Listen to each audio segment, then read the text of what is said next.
पाकिस्तान की जब भी बात आती है तो लोग अमूमन कंसर्न देखते हैं कि पाकिस्तान में इकोनॉमी के पॉइंट ऑफ व्यू से, पाकिस्तान में लेदर के पॉइंट ऑफ व्यू से, पाकिस्तान में टेक्सटाइल के पॉइंट ऑफ व्यू से, पाकिस्तान में एग्रीकल्चर के पॉइंट ऑफ व्यू से ग्रोथ कैसी है और हम कहाँ पे पीछे रह रहे हैं। जब भी हम ग्रोथ की बात करते हैं तो कहते हैं नहीं पाकिस्तान शायद आगे बढ़ रहा है, शायद नहीं बढ़ रहा। हमेशा एक कन्फ्यूजन रहती है जो हमेशा मार्केट के अंदर बहुत ज़्यादा आम होती है। तो कुछ चीज़ों के सवालात होते हैं जो हमारे जहनों में होते हैं। तो आज उन सवालों के जवाब के लिए हम आपकी मुलाकात करा रहे हैं मोहम्मद दानिश खान साहब से, और इनसे जानेंगे समझेंगे कि कैसे पाकिस्तान की ग्रोथ कंटिन्यूसली चल रही है, अभी करंटली हम कहाँ पे खड़े हैं और आने वाले 10 सालों के अंदर पाकिस्तान में क्या इम्प्रूवमेंट आ सकती है। आइए मुलाकात कराते हैं और जानते हैं, उनसे समझते हैं कि हम फर्दर इंडस्ट्री के अंदर कैसे ग्रो करेंगे। आइए। तो दोस्तों, मेरे साथ इस वक्त मौजूद है मोहम्मद दानिश खान, फॉर्मर प्रेसिडेंट रहे हैं काटी के और ख़ास तौर पे चेयरमैन रहे हैं पाकिस्तान लेदर गारमेंट्स के। सर बहुत शुक्रिया। मुझे पता है बहुत कम टाइम होता है, बहुत मुश्किल होती है टाइम निकालने की, लेकिन टाइम निकालने का बहुत शुक्रिया कामयाबी का सफ़र को ज्वाइन करने का। सर अमेजिंग जर्नी माशाल्लाह से। पाकिस्तान के अंदर जब इम्पैक्ट की बात आती है तो लाजमी ख़ास तौर पे काटी की बात हो, पाकिस्तान लेदर गारमेंट की बात हो, पाकिस्तान डेनिम की बात हो, तो वहाँ पे आपका नाम ज़रूर पॉपअप होता है और आता है कि आप इतना इनपुट रहा है।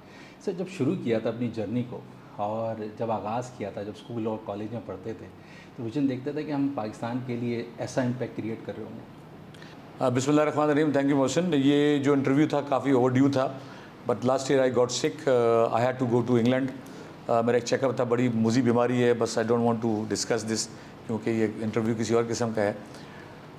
येस ऑफ कोर्स, एक जर्नी थी हमारी। स्कूलिंग जो है वो प्राइवेट स्कूल से थी क्योंकि 80s के अंदर आपको पता है वो 70s और 80s में जो है वो प्राइवेटाइज, मतलब कुछ जितने भी इदारे थे वो सबको नेशनलाइज कर दिया गया था।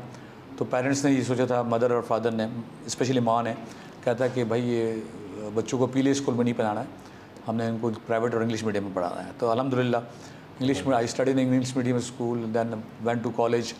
और उस ज़माने में आपको पता है कि पेरेंट्स की, स्पेशली मदर की ख्वाहिश होती थी कि बेटा जो है वो या तो डॉक्टर बने या इंजीनियर बने या पायलट बने, तीन चीज़ थी। और चौथे नंबर पे वो था बैंकिंग था ना, कि बैंक का कोई बहुत बड़ा अफसर बने। तो खैर वो माँ की ख्वाहिश थी कि क्योंकि फैमिली के अंदर और भी दादा भी डॉक्टर थे, फैमिली में डॉक्टर्स थे, तो that was the reason my mom she had a dream and she had a wish also that कि मैं जो है वो डॉक्टर बनूँ। खैर हमने प्री मेडिकल ले लिया, मगर आपको पता है वो हम तो ज़्यादातर उस ज़माने में तो ये मोबाइल शोबाइल तो होता नहीं था, या तो टेलीविज़न में जो या तो क्रिकेट के मैच आते थे तो वो क्रिकेट खेलते थे, हॉकी के मैच आते तो हॉकी खेलते थे, मोहम्मद अली क्ले का जो बॉक्सिंग होता था वो बॉक्सिंग में बॉक्सिंग करते थे। तो बस वो इसी वजह से हम पढ़ नहीं सके, परसेंटेज नहीं आई, क्योंकि उस ज़माने में 2 ही कॉलेज होते थे कराची में, एक डोमा डिगल और एक SMC। उस ज़माने में वो कॉलेज थी, यूनिवर्सिटी का दर्जा बाद में मिला उनको। तो खैर वो परसेंटेज नहीं मिली। मदर ने कोशिश की कि वहाँ पे मिल जाए हैदराबाद में, वो कौन सा लियाकत मेडिकल में, ये जामतनी का कोशिश भी की, हो भी गया, मगर मैंने कहा कि इट्स वेरी डिफ़िकल्ट कि वहाँ पे रहना है। ये anyhow I switch to, फिर मैं कॉमर्स में आ गए। फिर वो ऐसा था कि बस टीचिंग का बहुत शौक़ था मुझे, because I studied in English medium school. और जो मोहल्ले में हम रहते थे उस ज़माने मोबाइल तो होता नहीं था, वो सारे हम लोग सब दोस्त यार सब या तो शाम को बैठते थे वो। तो मुझे ट्यूशन पढ़ाने का शौक़ when I was in intermediate में था ना, साइंस स्टूडेंट था, वहीं से हो गया था मुझे ना, कि वहाँ पे जो even I was in inter, I was giving tuition to graduate students. वाह। तो वहाँ पे तो आपको पता है एनी हाउ, तो एक सफ़र स्टार्ट हो गया। हमने ग्रेजुएशन की, बीकॉम्स में ग्रेजुएशन की। और आपको पता है उस वक्त तो हम कॉलेज में जब पढ़ते थे तो वो एक तो फ्रंट पेज और बैक पेज स्पोर्ट्स, और एक वो नौकरी नहीं जो आपका कौन सा एक उसको पता नहीं उस पेज को क्या कहते थे, मैंने भूल भी गया उस पेज को क्या कहते थे, कि जहाँ पे सब नौकरियाँ मिलती थी। अब देखते थे यार कहाँ पे तो उस ज़माने में 80s के अंदर वैकेंसीज ना, तो 4-5 जगह अप्लाई किया। तो वहाँ से 2-3 जगह से इंटरव्यूज़ आ गई, कॉल आ गई, टेक्सटाइल कंपनी से, एक्सपोर्ट कंपनी से।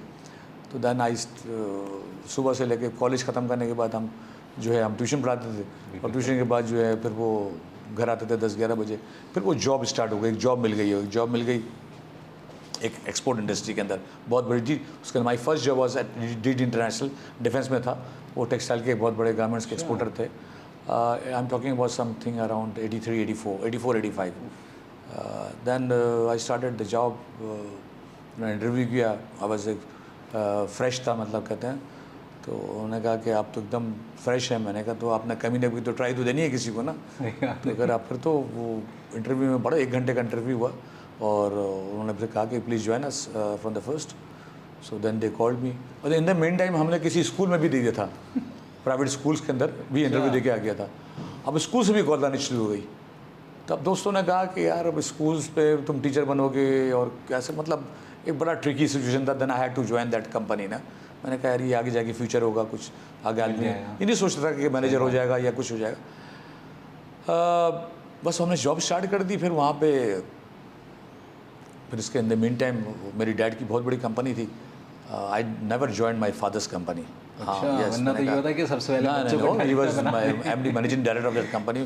पाकिस्तान के टॉप एक्सपोर्टर्स में नाम था उनका कंपनी का, जोस फैशन एक्सपोर्ट्स। वो कंपनी बंद हो गई the day my dad left and तो वो कंपनी बंद हो गई। मगर वो फिर वो डैड की कंपनी ने बस I join my dad's company after working there for 1 year.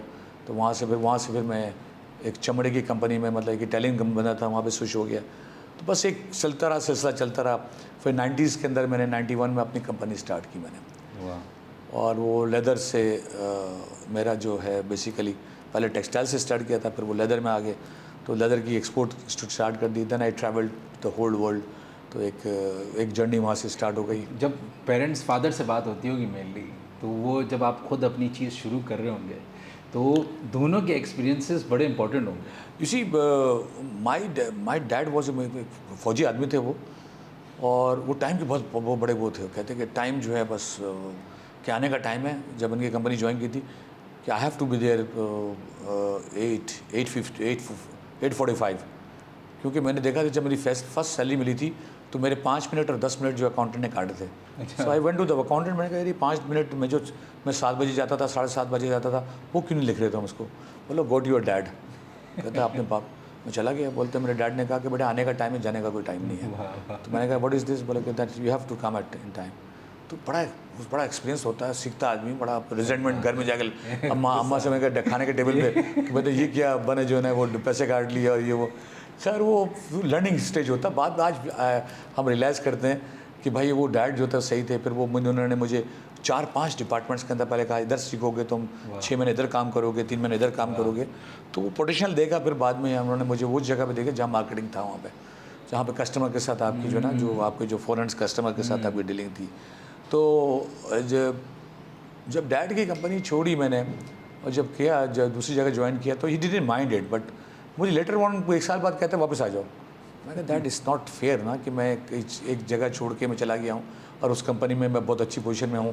फिर वो कहते बोलो we want to send you to our Belgium office. Belgium office को ज्वाइन करना बेल्जियम में, यूरोप के अंदर, बोलो no it's a very future ये वो। पर वो कहते हैं ना मैन प्रोपोसेस गॉड डिस्पोसेस वाली बात है। तो उससे डैड के साथ डैड नाराज़ भी हो गए थे वो। मगर उन्होंने कहा ठीक है एज यू विश ना। खैर वो जो कंपनी ज्वाइन की तो उसको भी छोड़ के मैंने I started my own company.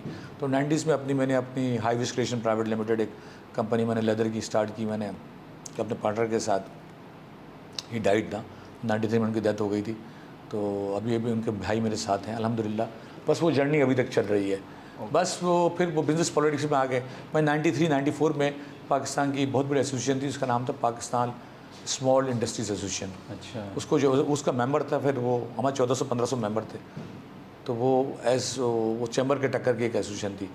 तो उसका भी चेयरमैन रहा हूँ 4-5 साल। जो ही मेरा स्टार्ट था बिज़नेस पॉलिटिक्स के अंदर। फिर ईसी फेडरेशन में ईसी मेंबर रहा। फिर मैं जब लेदर की स्टार्ट की तो फिर हम पाकिस्तान टेनर्स, हमारी टेनरी भी हमने बनाई। तो पाकिस्तान टेनर्स का भी चेयरमैन रहा हूँ मैं। पाकिस्तान लेदर गारमेंट्स प्लिंग भी जिसको कहते हैं, Pakistan leather garment manufacturing exporter association का मैं 2 या 3 दफ़ा मैं चेयरमैन रह चुका हूँ सेंटर का। फिर वो काटी, फिर हमारे काटी से वापस तक हो गए भाईजान ऐसा मुझे जो हमारे लीडर हैं, हम तो उनको एज ए फादरली फिगर समझते हैं। हमारे उस्ताद भी हैं, हमारे लीडर भी हैं। और फिर भाईजान के साथ हम काटी में स्टार्ट हो गए। फिर पहले भाईजान के साथ हम फेडरेशन में थे, फिर वो काटी स्टार्ट की। बस वो काटी में जब से 2003 या 2004 का था और आज तक काटी में है। वो साथ कनेक्शन फिर वो काटी का प्रेसिडेंट रह चुका हूँ 2018-19 मेरे ख्याल से, फर्स्ट 18-19 ना, तो it was a good year. बस भाईजान ने बड़ी नाराज़गी के बाद मैंने ज्वाइन किया। मैंने कहा कि अच्छा मेरे साथ ये प्रॉब्लम है कि अगर मैं किसी चीज़ को टाइम नहीं दे सकता हूँ ना, मैं कहता हूँ कि मैं मना कर देता हूँ। मैं कहता भाईजान I travel a lot because मेरा नेचर ऑफ बिजनेस ऐसा है कि आई हैव टू ट्रैवल ना। तो मैंने कहा मैं हर 2 महीने बाद ट्रैवल करता हूँ। मैंने भाईयों को कहता कि भाईजान ये सीट के साथ ज़्यादती होगी। तो 1 साल 2 साल 3 साल 4 साल फिर एक दफ़ा वो थोड़ी नाराज़गी हुई। तो हमारे deputy pattern in chief Zubair Shah साहब ने कहा कि भाई मान लो वो नाराज़ हो रहे हैं। तो अल्हम्दुलिल्लाह होना पड़ा। हाँ, फिर राज़ी होना पड़ा कि मैं कभी किसी चीज़ के पीछे भागता नहीं हूँ। अल्हम्दुलिल्लाह जो है वो ख़ुद चीज़ जो है मेरे पास आती है, तो मैं देखता हूँ कि मैं उसके साथ फेयरनेस उसको मैं जस्टिफाई कर सकता हूँ, नहीं कर जस्टिफाई करूँगा तो I will take that seat, I will take that position, otherwise I say no. बहुत ज़बरदस्त बड़ी मज़े की बातें जा रही हैं सर के साथ। हम जा रहे हैं एक छोटे से ब्रेक पे और जानते हैं उसके बाद कि पाकिस्तान की लेदर इंडस्ट्री को और चीज़ों को क्या मुश्किलात हैं जो अभी भी फेस करनी पड़ रही है। जाइएगा नहीं, मुलाकात हो रही एक ब्रेक के बाद।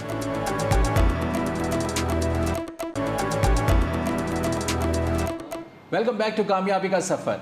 मेरे साथ मौजूद है मोहम्मद दानिश खान साहब। सर आपने जाने से पहले बताया कि आपने ख़ास तौर पे जब अपनी कंपनी बनाई आपने मुख्तलिफ़ डिपार्टमेंट्स को देखा, चीज़ों को देखा, 91 से लेके आप उसको ग्रो करते हुए लेकर आए आगे की तरफ।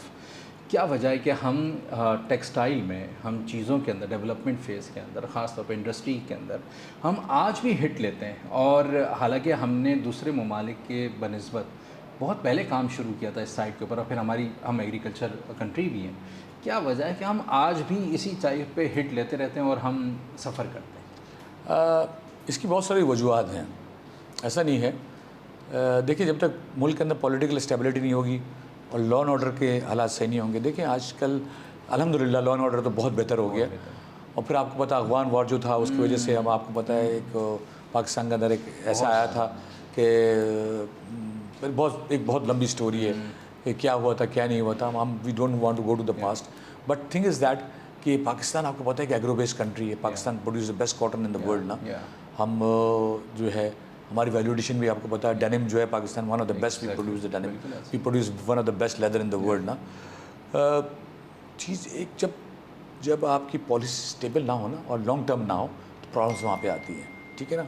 हमने बहुत दफ़ा मतलब सरकार के साथ, गवर्नमेंट के साथ, स्टेट के साथ कि भाई जो है अब हमें कम से कम एक ऐसी पॉलिसी, कंड्यूसिव पॉलिसी दे दें और लॉन्ग टर्म हमें दे दें पॉलिसीज़ ऐसे, ताकि हम जो है ना, हमारा दिमाग जो है ना, हमारा माइंड जो है एक काम कर सके, कि ऐसा ना हो कि वन फाइन मॉर्निंग हम उठें और पता लगा ये चीज़ लग गई ना।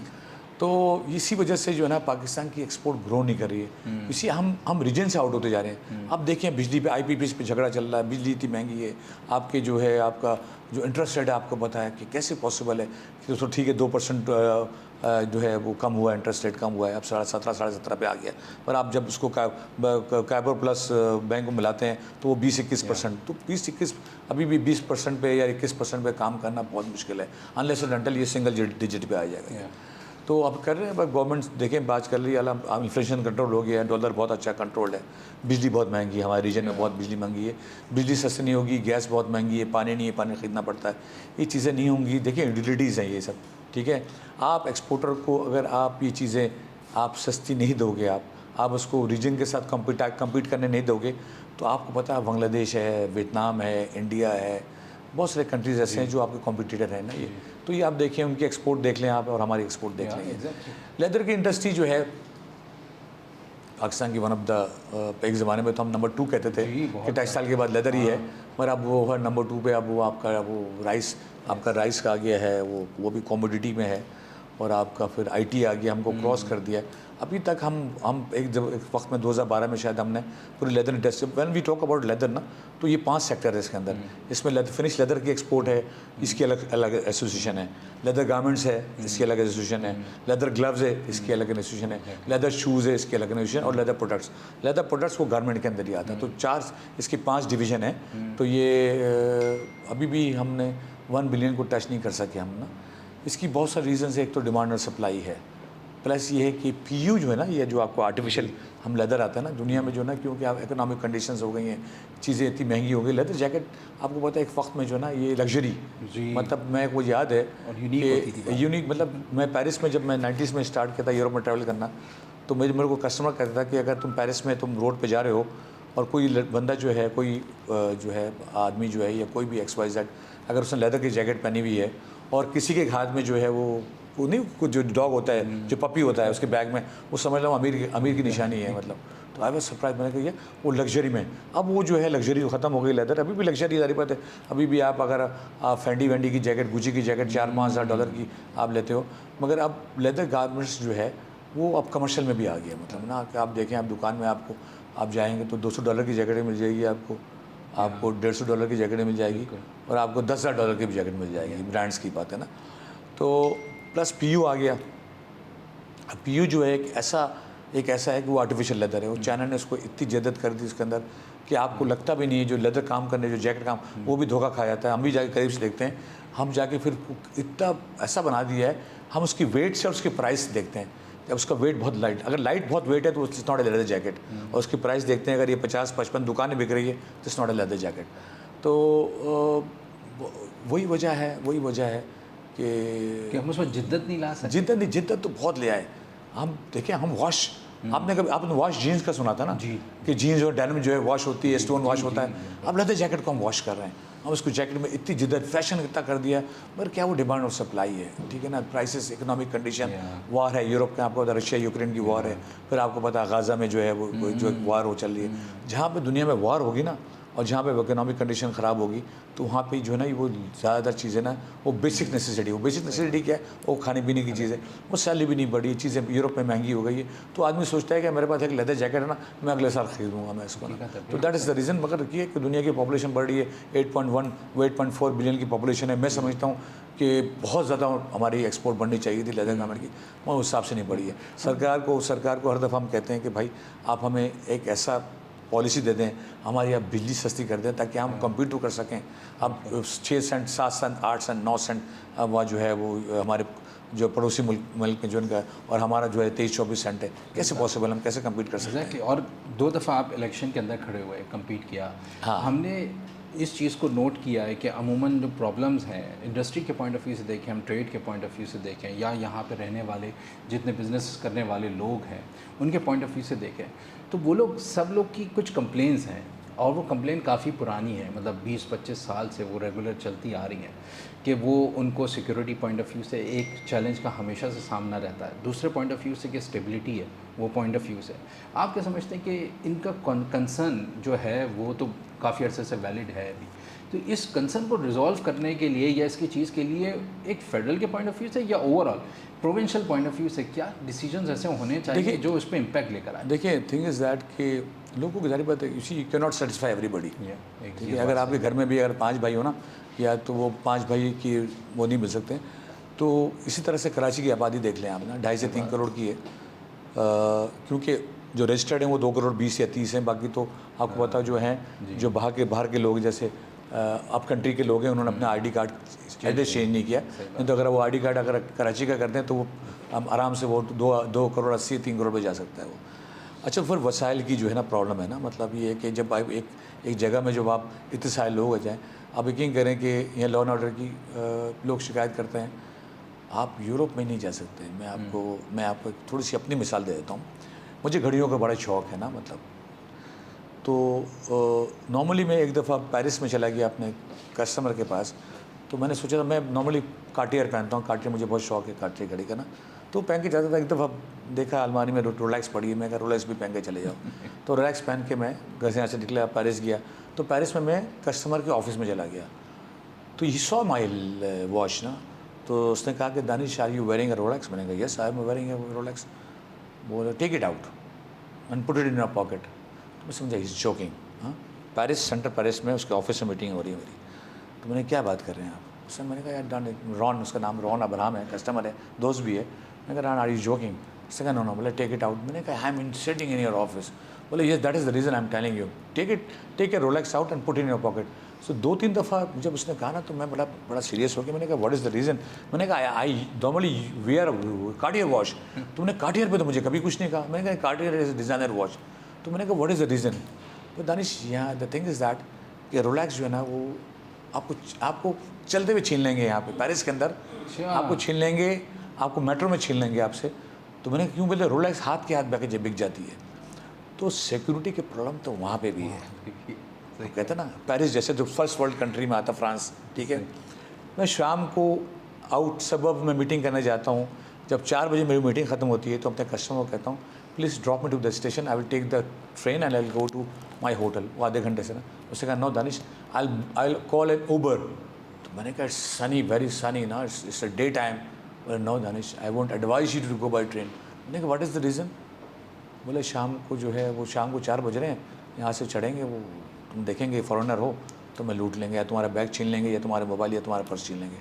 तो इट्स नॉट लाइफ। मैंने कहा हम कहते हैं ना, हम दुनिया तो मैंने घूमी है ना, लंदन में आज भी जो है वो जो ब्लेड्स ना वो जो मार के चले जाते हैं, वो जर्मनी के अंदर भी आपको लूट लेते हैं। तो जबकि उनकी पॉपुलेशन बहुत कम है, पूरी इंग्लैंड की पॉपुलेशन 6.5 करोड़ है, 6-6.5 करोड़ है। पाकिस्तान की, फ्रांस की भी तकरीबन 6-7 करोड़ के दरमियान है, पाकिस्तान की तो 25 करोड़ की आबादी है, ठीक है ना। तो थिंग इज़ दैट कि बहुत कोशिश कर रहे हैं, मगर हर जगह तो पुलिस नहीं खड़ी होती हर बंदे के साथ। यूरोप में भी प्रॉब्लम है ये, ठीक है ना यार। आप सऊदी अरब के अंदर तवाफ़ करते हुए आपका जेब कट जाती है, बताओ यार, वो अल्लाह का घर है यार वो, ठीक है ना। तो ठीक है, सही है, पहले के मुकाबले में अब एक्सटॉर्शंस के नहीं आते हमारे पास, अगवा बराए तवान, वो हमने बहुत गलत पीरियड देखा था। अल्हम्दुलिल्लाह है, प्रॉब्लम है, गवर्नमेंट देख रही है। क्यों है? इकनॉमिक की वजह से। इकनॉमिक नो जॉब्स ना, आपको पता है ले ऑफ्स हो रही है, महंगाई कितनी हो गई है। जहाँ महंगाई होगी है, जहाँ पे ले ऑफ्स होंगे, इंडस्ट्री नहीं लगेगी, तो वहाँ पे तो आपको पता आसान काम है ना, मोटरसाइकिल लेके चले जाओ, गन लूटो, और उनको लग गई है। अब ये कहते हैं कि आसान काम है ये, ठीक है ना, कि लूटो, मोबाइल छीनो, पर्स छीनो आराम से। ठीक है, पुलिस लॉ इन्फोर्समेंट एजेंसी से पुलिस काम कर रही है, रेंजर्स काम कर रही है, अल्हम्दुलिल्लाह काफ़ी काम हो रहा है, काफ़ी ड्रॉप हुआ है उसके अंदर, मगर ठीक है, अभी भी बहुत बेहतरी की वो है, ठीक है। गुंजाइश है, बिल्कुल सही, बहुत ज़बरदस्त। हम जा रहे हैं एक छोटे से ब्रेक पे और जानते हैं कि नेक्स्ट 10 ईयर्स के अंदर पाकिस्तान के अंदर क्या इम्पैक्ट आने वाला है और कहाँ पे है जहाँ पे हमें उम्मीद दिख रही है, जो अब दिखना शुरू हुई है। जाएगी नहीं, मुलाकात हो रही है ब्रेक के बाद।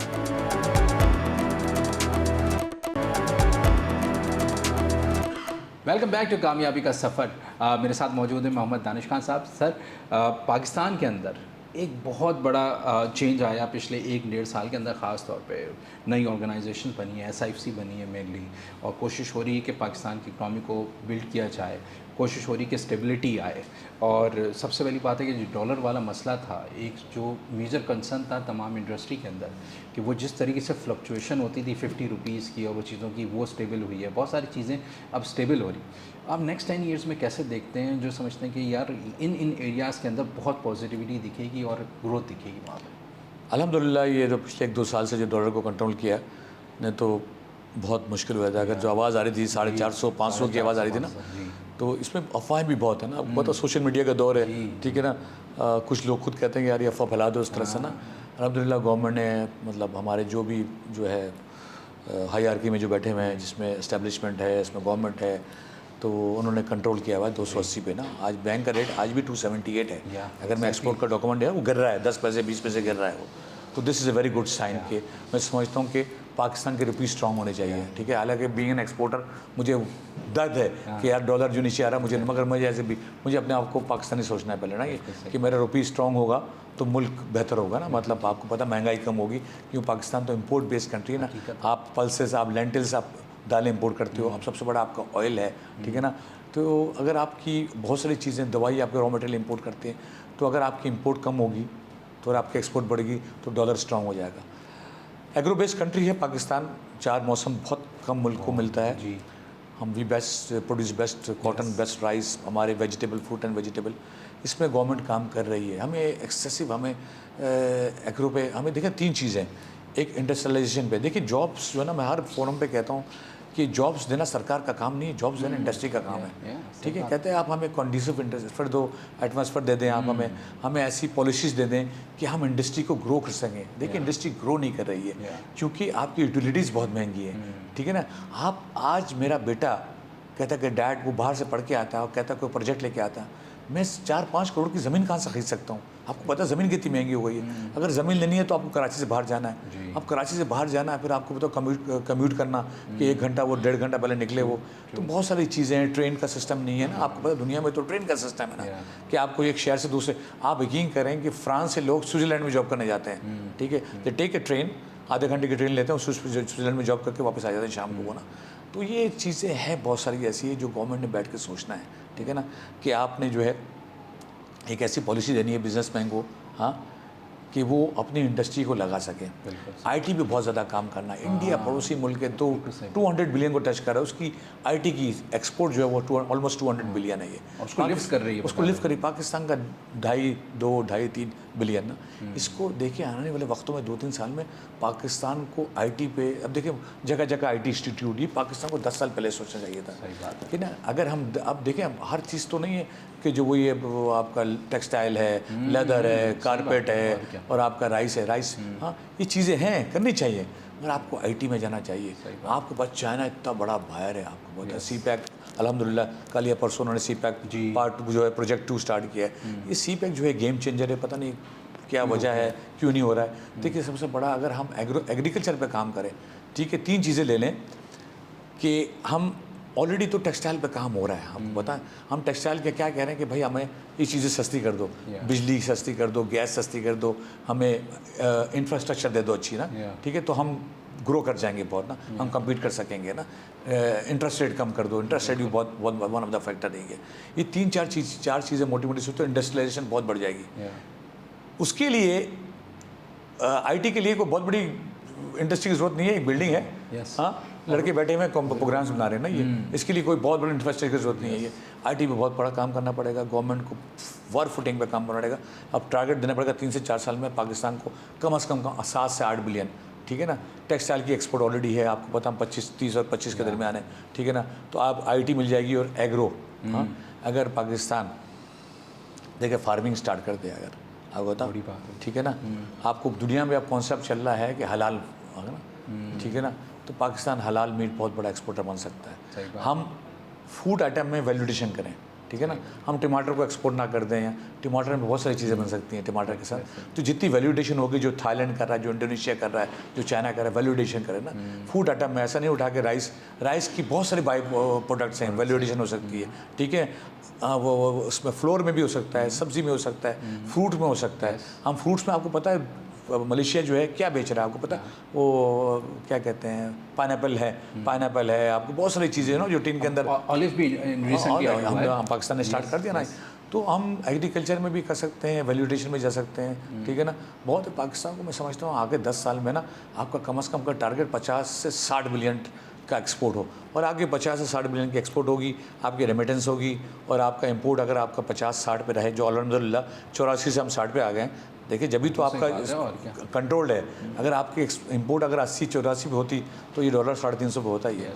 तो अल्हम्दुलिल्लाह आपकी फॉरेन रेमिटेंस भी आ रही है, हाँ, एक्सपोर्ट भी अगर आप बढ़ाएं, ठीक है, और आपकी इंपोर्ट कम हो जाए, और आपकी इंडस्ट्री जो दूसरी सब जो है, जैसे एग्रो बेस्ड इंडस्ट्री, आईटी की इंडस्ट्री, इस पर चले जाएँ, तो पाकिस्तान कैन डू मिरेकल्स इन 10 साल में। अगर आप एक प्रोजेक्शन रखें, गवर्नमेंट SIFC अगर रखे कि 10 साल के अंदर हमने ये टारगेट अचीव करना है, तो वाई नॉट यार, वाई नॉट। और एक आखिर में लास्ट में जो एक प्रेसिंग इशू आता है, वो ट्रस्ट का आता है। कोई भी इन्वेस्टर बाहर से कि हमारे पास मार्केट के अंदर कोई चीज़ को इन्वेस्ट करता है, उस ट्रस्ट डेफिसिट को, गैप को कवर करने के लिए क्या इकदाम ऐसा है कि जिनको प्रॉपरली इंतज़ाम, क्या कोई स्कीम हो, क्या कोई अपॉर्चुनिटी दी जाए जो बाहर के इन्वेस्टर्स हैं, ताकि वो अपने पैसों को यहाँ पे इन्वेस्ट कर सकें और हम इंटरनेशनली कनेक्ट हो सकें ऑर्गेनाइजेशन। देखिए इसके लिए 3 चीज़ें हैं, law and order, policies.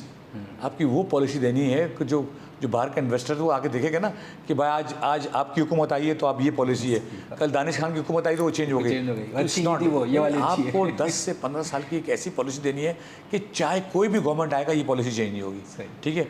Law and order, ठीक है, और पॉलिटिकल स्टेबिलिटी, ये 3 चीज़ है। Political stability, law and order, और आपका जो ये पॉलिसीज़ ना, कि ऐसी पॉलिसी दी जाए बिजनेसमैन को, जो बाहर के फॉरेन इन्वेस्टर को, कि आप अगर इंडस्ट्री आकर लगाएं तो आपकी हम ये पॉलिसी 10 साल या 15 साल के लिए ही रखेंगे, चाहे कोई गवर्नमेंट आ जाए। तो ये सब सारे पॉलिटिकल पार्टी ने बैठ के एक चार्टर ऑफ, कहते हैं ना इकोनॉमिक्स, चार्टर ऑफ डेमोक्रेसी है, चार्टर ऑफ इकोनॉमी, उसमें साइन करें। बोले चाहे कोई भी गवर्नमेंट आए, किसी की पार्टी की हुकूमत आए, ये चेंज नहीं होगा। तो उससे क्या होगा कि आपके इन्वेस्टर्स भी जाएंगे। देखिए अच्छा, लॉ एंड ऑर्डर पे तो ऑलरेडी काम हो रहा है, मगर और काम करने की ज़रूरत है, ठीक है ना। अब देखिए आपको कुछ खुदा ना खास्ता कुछ भी हो जाता है तो एक हाईलाइट हो जाती है कि पाकिस्तान में यहाँ पे जो है ना ये बम का धमाका हो गया या इतने लोग मार दिए, तो इससे क्या होता है, एक फियर जो है ना, और फिर आपको पता हमारे दुश्मन भी बहुत ज़्यादा है, ठीक है ना, हमारे बहुत दुश्मन हैं, तो कहते हैं कि पाकिस्तान में क्यों जा रहे हो भाई, हमारे मुल्क में आ जाओ। तो ऐसी चीज़ें हैं कि अल्हम्दुलिल्लाह यार, देखें यार, ये हमारा मुल्क है, सन ऑफ द सॉइल है, जीना मरना हमारा यहीं पे है ये, तो हमने इसी पे अपना खून देना, पसीना देना है, यहीं पे इंडस्ट्री को लगाना है, ठीक है ना, यहीं पे बच्चों ने, देखिए तो फ्लाइट ऑफ कैपिटल हो रहा है, और फ्लाइट ऑफ जो है वो ब्रेन भी हो रहा है, और फ्लाइट ऑफ पर्सनल्स भी हो रहा है। तो ये भी बहुत बड़ी चीज़ है कि पाकिस्तान से क्यों लोग जाना चाहते हैं बाहर ना, क्यों बिजनेसमैन जो है वो जाके बाहर इंडस्ट्री लगा रहा है। तो ये भी सरकार को बैठ कर सोचना पड़ेगा कि यार ये इनके साथ बैठ जाएं एक दफ़ा कि क्या वजह, आप लोगों को क्या चाहिए, मगर they have to, the government and the state has to think, they have to think a lot कि भाई किसी तरह से, देखिए मुल्क है तो हम है ना ये, अगर मुल्क नहीं होगा तो फिर कोई भी नहीं होगा, फिर वो ना वो पॉलिटिकल पार्टी होगी, ना वो एस्टेब्लिशमेंट होगी, ना बिजनेसमैन होगा, कोई भी नहीं होगा, फिर वो हमें कोई मुल्क छोड़ेगा भी नहीं, हमें कौन छोड़ेगा यार, ठीक है ना। पैसा तो कुछ 1 या 2% लोगों के पास है जो बाहर जाके इन्वेस्ट करके अपने वो कर देंगे, बाकी तो 70, 80, 90% तो वो लोअर मिडिल क्लास और मिडिल क्लास हैं, जिनका तो सारा कुछ यही है, सब कुछ लगा हुआ ना ये।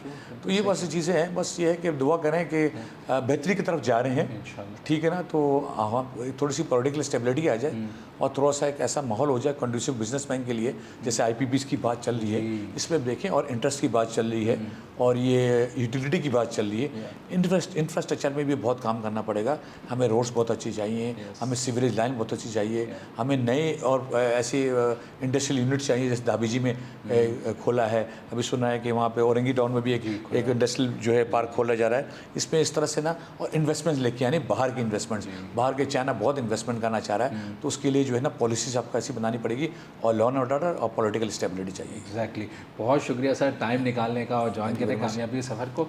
अगर हम इसी तरीके से अपने पाकिस्तान का ख्याल करें और जब भी बैठें तो देखें सलूशन वाली साइड के ऊपर काम क्या निकल सकता है। तनकीद करना बहुत आसान है, लेकिन उसके लिए, तरक्की के लिए काम करना ये सबसे मुश्किल होता है, और मुश्किल के अंदर ही अपने मुल्क का साथ देना चाहिए। इजाज़त दीजिए डॉक्टर मोहसिन कामयाबी का सफ़र से इंशाल्लाह मुलाकात होती है अगले हफ्ते इसी शो में। अल्लाह हाफ़िज़।